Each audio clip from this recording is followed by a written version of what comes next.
Bienvenidos al curso de fraude en bancos e instituciones financieras. En nombre de Auditor y en el mío propio, yo soy Guillermo Horacio Casal, les doy la bienvenida al curso, seré su instructor y en esta primera unidad daré a conocer mis antecedentes profesionales y laborales para luego avanzar en los conceptos básicos iniciales que sustentarán todo el resto de contenidos de la actividad. En este primer módulo inicial e introductorio de nuestra actividad, procuraremos dos propósitos u objetivos específicos. En primer lugar, les di a conocer mi nombre, seguidamente haré una breve reseña de mi experiencia y formación profesional. Sobre el final de este módulo introductorio, lo que haremos será presentar y acordar algunos términos y conceptos esenciales y básicos referidos al fraude en instituciones financieras que tienen aspectos comunes con otros fraudes y aspectos diferenciales que debemos manejar adecuadamente para poder cumplir con nuestra labor y nuestras responsabilidades. En cuanto a antecedentes académicos, me gradué de contador público en la Universidad de Buenos Aires. Luego, también en Argentina, hice una maestría en Economía y Administración en el ESEADE, Escuela Superior de Economía y Administración de Empresas. Y luego obtuve la certificación como examinador de fraude, Certified Fraud Examiner, como auditor interno, Certified Internal Auditor, como especialista en autoevaluación de riesgos y controles, CCSA, como especialista en aseguramiento de riesgos, Certified Risk Management Assurance, como auditor de entidades financieras, Certified Financial Services Auditor, y como CGAP, Certified Governmental Audit Professional. Todas estas certificaciones, el CIA, el CCCA, el CRMA, el CFCA y el CGAP, son expedidas por el IIA, Institute of Internal Auditors de Altamonte Springs, Florida, en los Estados Unidos, mientras que el CFE es expedido por la ACFE de Austin, Texas, también en los Estados Unidos. Y por último, me gradué también como CISA, Certified Information Systems Auditor, expedido por ISACA, Information Systems Audit and Control Association, también de los Estados Unidos. En lo que refiere a mi experiencia profesional y laboral, he optado por segregarla en dos partes. En esta primera parte, en esta primera diapositiva, lo que les presentaré es lo que he realizado en materia de actuación en la prevención y actuación contra el fraude. Lo más relevante es que he sido durante 6 años director de auditoría forense de la firma IFPC IGI, fundada por Stephen Paul Walker, ex agente especial del FBI, en donde dirigí la unidad de auditoría forense. También cumplí similares funciones en el estudio jurídico del doctor Luis Moreno Campo, quien fuera inicialmente fiscal adjunto en la causa contra las juntas militares de Argentina y luego fiscal penal de la Corte Internacional de La Haya. En los últimos 2 años he sido asesor en materia de enriquecimiento ilícito del Tribunal Superior de Cuentas de Honduras, que es la institución de ese país que se dedica a la investigación de casos de enriquecimiento ilícito de funcionarios públicos. Y finalmente es de mencionar que he conducido la auditoría interna de 3 empresas en Argentina. Metrogas, que es una distribuidora de gas natural, anteriormente Banelco, una red de cajeros automáticos, y previamente Xerox Argentina, que se dedica a la venta y alquiler de máquinas de oficina, principalmente máquinas fotocopiadoras. En lo que refiere a experiencia específica en fraude bancario, yo diría que lo más relevante es lo que ustedes están viendo en los 3 primeros renglones de esta diapositiva. En primer lugar, intervine como asesor de un equipo de abogados criminalistas en un litigio entre accionistas de uno de los mayores bancos privados de la Argentina. También fui durante 6 años auditor interno de la mayor red de cajeros bancarios de mi país natal, la Argentina, y actuando en IFPC desarrollé auditorías de cumplimiento en la prevención del lavado de activos en Colombia, Estados Unidos y Uruguay. En materia de presentaciones en congresos, fui reiteradamente ponente de FELABAN, la Federación Latinoamericana de Bancos, en su comisión de auditoría interna, y también en más de una ocasión disertante del Foro Hemisférico de Prevención del Lavado de Activos que se desarrolla anualmente en Panamá. Y por último, soy uno de los pocos CFCA especializados en auditoría de bancos y entidades financieras que existen a nivel latinoamericano. Habiendo desarrollado ya mi presentación inicial, vamos a proceder seguidamente a iniciar con los conceptos introductorios e iniciales que dan sustento al resto de contenidos del curso. Una buena técnica pedagógica es enunciar al inicio de la actividad los objetivos del curso a efectos de que los asistentes puedan monitorear en qué medida están realizando los progresos esperados. En este curso específicamente son los que detallamos en esta diapositiva. En primer lugar, manejar los conceptos relacionados con el fraude financiero. Luego, lo que tiene que ver con el plan de recupero y prevención de pérdidas, que es la herramienta que tienen las instituciones financieras para mitigar las pérdidas por fraude. Luego, conocer las variables del fraude de identidad. Identificar las medidas más efectivas para convertir la falsificación. Conocer las técnicas que usan los delincuentes para cometer sus fraudes.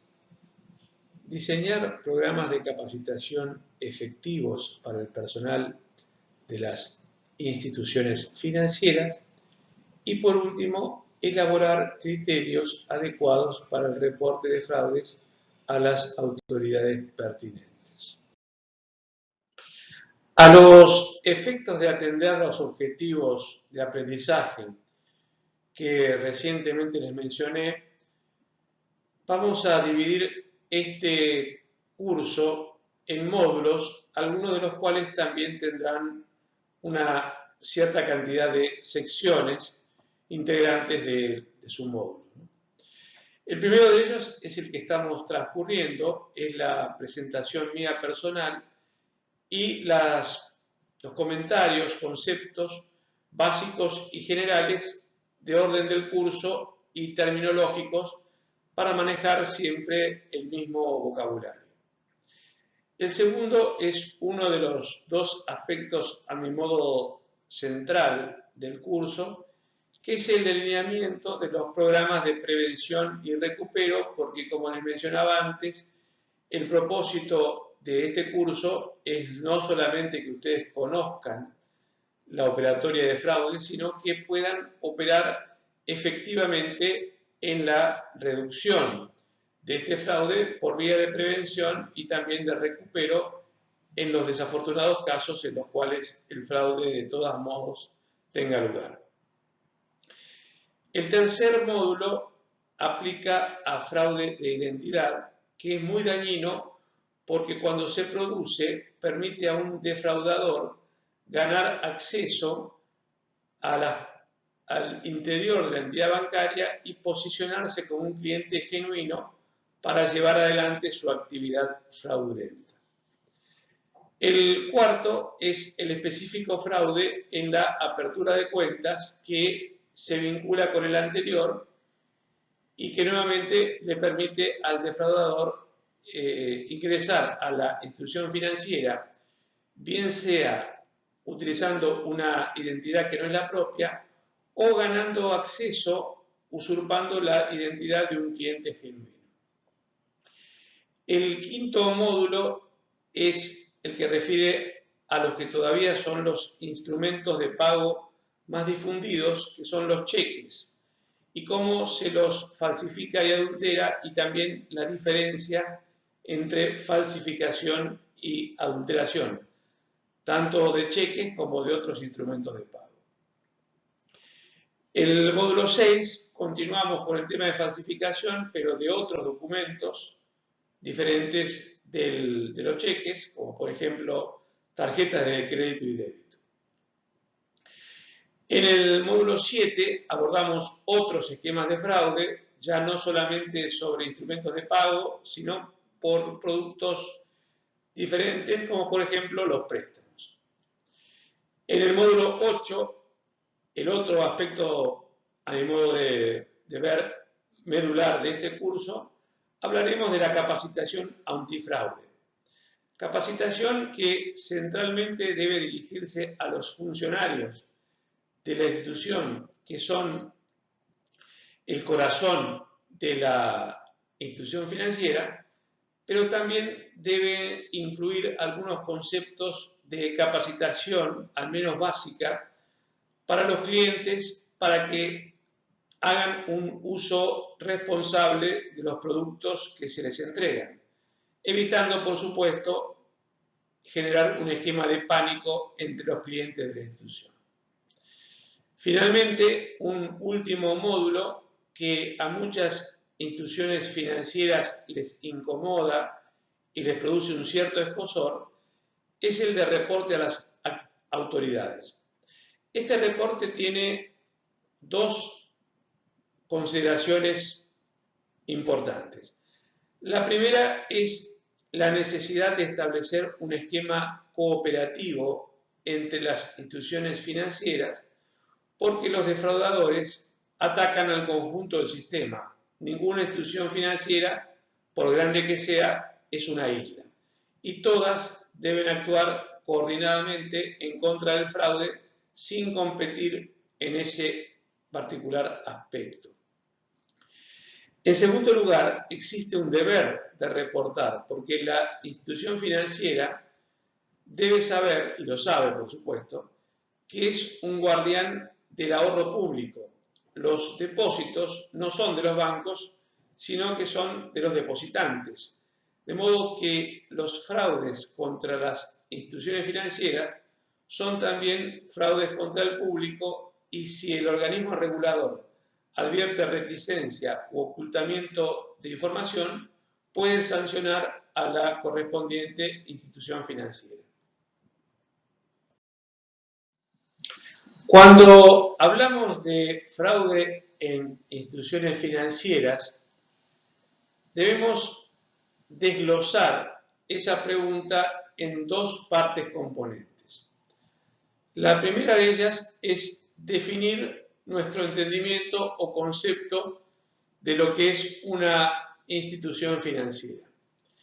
Y la segunda es definir nuestro entendimiento de lo que entendemos por fraude para diferenciarlo de otros conceptos que pueden confundirse o resultar cercanos, como la negligencia o incluso hasta el error. Cuando hablamos de bancos o instituciones financieras, debemos precisar el alcance de este término. A efectos de este curso, entendemos por instituciones financieras aquellas que reciben depósitos, otorgan préstamos, administran inversiones y o intervienen en operaciones de cambio. Y es relevante mencionar que en virtualmente todos los países y jurisdicciones la actividad financiera está altamente regulada. Un concepto importante es definir qué entendemos por fraude. La definición que utilizaremos dice que el fraude es el engaño económico con la intención de conseguir un beneficio y con el cual alguien queda perjudicado. De esta manera, los elementos del fraude son, en primer lugar, un engaño o ardid, la maniobra que usa el defraudador para cometer su propósito delictivo. Tiene que haber un perpetrador que intenta un beneficio que debe ser de índole económica para sí o para personas o instituciones con él o ella relacionados. En tercer lugar, debe haber una víctima, y si estamos hablando de fraude en bancos e instituciones financieras, esta víctima debe ser un banco o una institución financiera, sus clientes o ambos. En cuarto lugar, tiene que haber un beneficio, preferiblemente en términos económicos. Y finalmente, debe haber también un daño en términos económicos para la víctima, daño que normalmente es superior al beneficio obtenido por el perpetrador. Otro aspecto que debemos tener en cuenta es que las instituciones financieras segregan las pérdidas crediticias de las pérdidas no crediticias. Esto será particularmente importante cuando analicemos el caso de fraude en préstamos. Una cosa es un cliente que, con la documentación genuina y con la intención también genuina de pagar, termina siendo incobrable, y otra cosa es un individuo que desde el principio solicita un préstamo con la deliberada intención de no pagarlo por mecanismos que después veremos, entre los cuales podríamos anticipar por vía de un fraude de identidad. Los fraudes contra instituciones financieras podemos clasificarlos en dos grandes categorías. Los crediticios se van a reflejar como créditos incobrables por lo regular, hasta que sean reclasificados como fraudulentos. Pero hay también otro tipo de fraudes que no tienen que ver con manipulación o fraude de préstamos o instrumentos crediticios. Por ejemplo, falsificación o alteración de instrumentos financieros como los cheques, fraude de identidad, donde una persona usurpa la identidad de otra, o donde abre una cuenta con nombre falso para defraudar, que también tiene que ver con la apertura de cuentas, el libramiento de cheques sin fondos con la intención de no afrontarlos, el lavado de activos, que es la legitimación de fondos provenientes de delitos, fraudes con tarjetas de débito y crédito, ya sea por su mal uso como por su falsificación o clonación, y por último, fraudes informáticos cometidos por los hackers.